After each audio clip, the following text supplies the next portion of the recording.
Hello class, my name is Christine Torres and this is my report for the public sector and the theories that we discussed this week.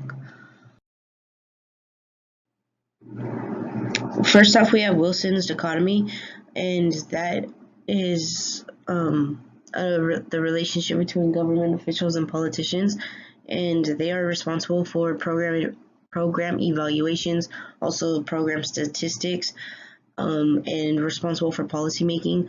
So an example of that would be, like discussed earlier, the fatalities on the California highway, seeing what affects the fatalities or car accidents, also like DUI type charges, what policies and rules can be made and put into place to limit and reduce DUI accidents and fatalities.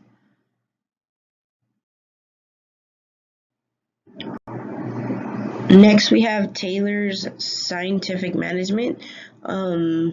Taylor's scientific management is basically a way to figure out scientifically and statistically how to make the policies that Wilson's dichotomy basically has put into place. So the scientific management portion is to figure out what the workers are supposed to be doing and how they're supposed to be doing it.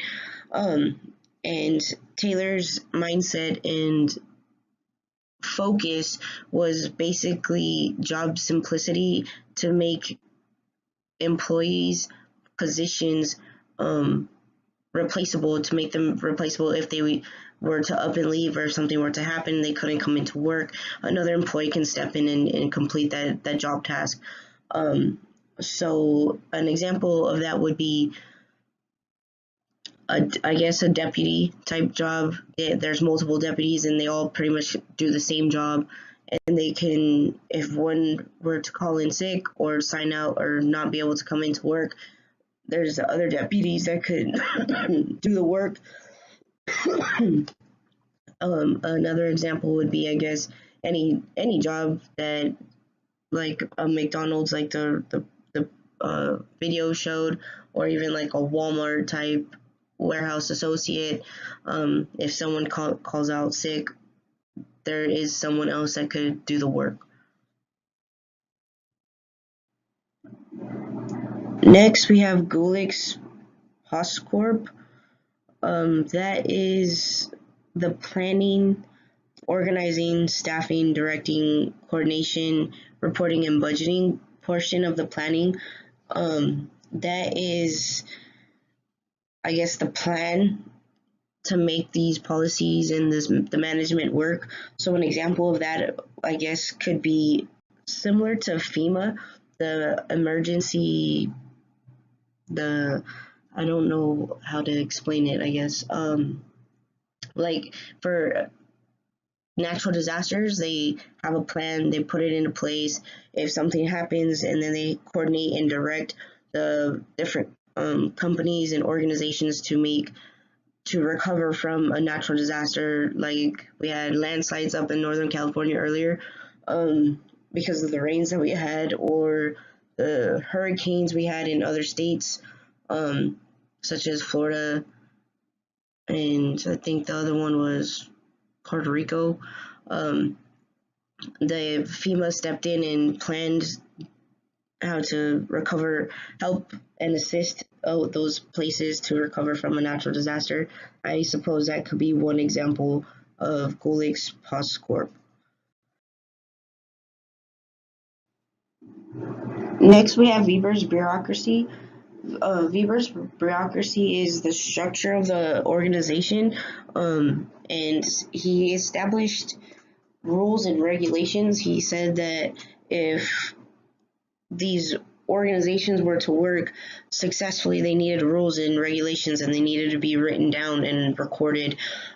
So that would be an example of any job, or an example of this Weber's bureaucracy would be any job. When you get hired, you basically get a handbook of the rules and regulations and how and what they expect from you on the job. it's like an employer's or employee's handbook. That's any job. It doesn't matter whether that's public sector or private. You get rules and regulations for the job, what they expect of you. So that's pretty standard in all organizations today. Next, we have Follett's leadership. Follett was a strong believer in power sharing and team power, and I guess in layman's terms, a teamwork, unity, partnerships. She believed in reciprocal relationships. I think that's what it was called.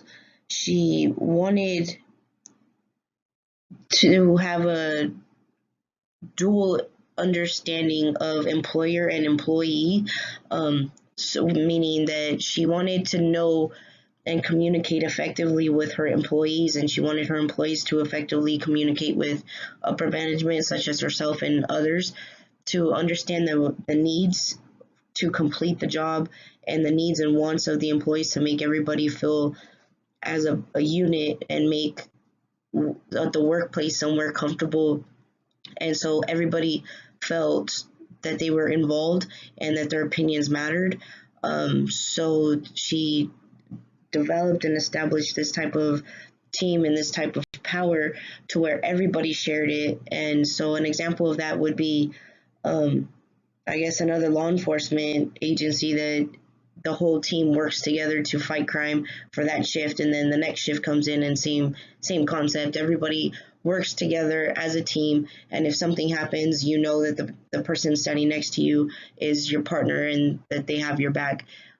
So I would suppose that's something similar to the Follett's leadership and team power and power sharing.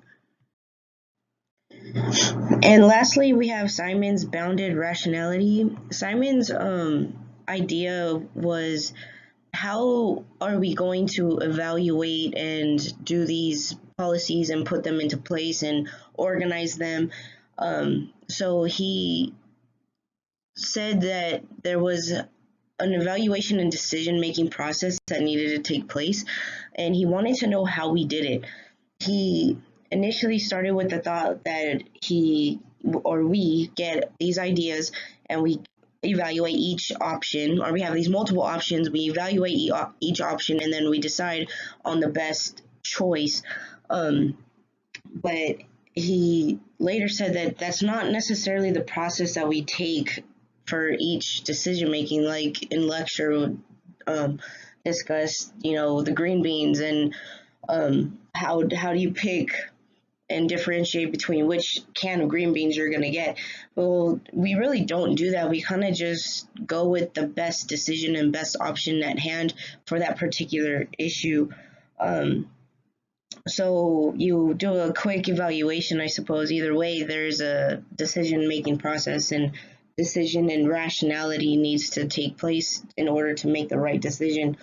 So an example of that, I'm a little bit stumped on that one, but I guess the grocery store simple executive decision on green beans. I guess you just grab the can that that fits you the best. I guess then that's pretty much with any decision, because every day you wake up, you're faced with decisions and decision-making processes from the moment you wake up to the moment you go to sleep. So I'm a little bit kind of confused on that one, but that's what I would have to go with, and I'm kind of taking that and running with it, because decision making is a way of life, and you're just constantly making decisions from the moment you wake up to the moment you go to sleep. And you're faced with multiple options, so you just pick the option that you feel is best for you at that point in time. And that concludes my report for the public sector and the theories that we went over this week in class.